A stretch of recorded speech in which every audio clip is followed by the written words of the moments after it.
ನಮಸ್ತೆ ವೀಕ್ಷಕರೇ, ಕರ್ನಾಟಕ ವಾರ್ತೆಗೆ ಸ್ವಾಗತ. ನಾನು ತನುಶ್ರೀ ಬೆಳ್ಳಾರೆ.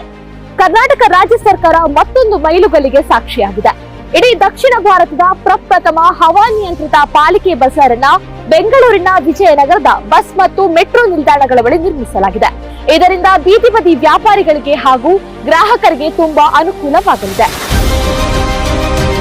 ಮುಖ್ಯಮಂತ್ರಿಗಳ ನಗರೋತ್ಥಾನ ಯೋಜನೆಯಡಿ ಸ್ಥಾಪನೆಗೊಂಡಿರುವ ಈ ಮಾರುಕಟ್ಟೆಗೆ ಕೃಷ್ಣದೇವರಾಯ ಪಾಲಿಕೆ ಬಜಾರ್ ಎಂದು ನಾಮಕರಣ ಮಾಡಲಾಗಿದೆ. 13 ಕೋಟಿ ರೂಪಾಯಿ ವೆಚ್ಚದಲ್ಲಿ ಈ ಬಜಾರ್ ನಿರ್ಮಾಣಗೊಂಡಿದೆ.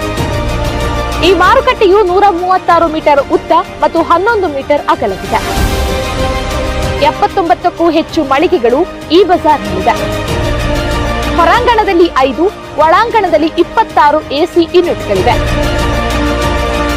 ಪಾಲಿಕೆ ಬಜಾರ್ನಲ್ಲಿ 8 ಪ್ರವೇಶ ದ್ವಾರಗಳು, 145 ದೀಪಗಳು, 2 ಎಸ್ಕಲೇಟರ್ಗಳು, 1 ಲಿಫ್ಟ್ ಇವೆ.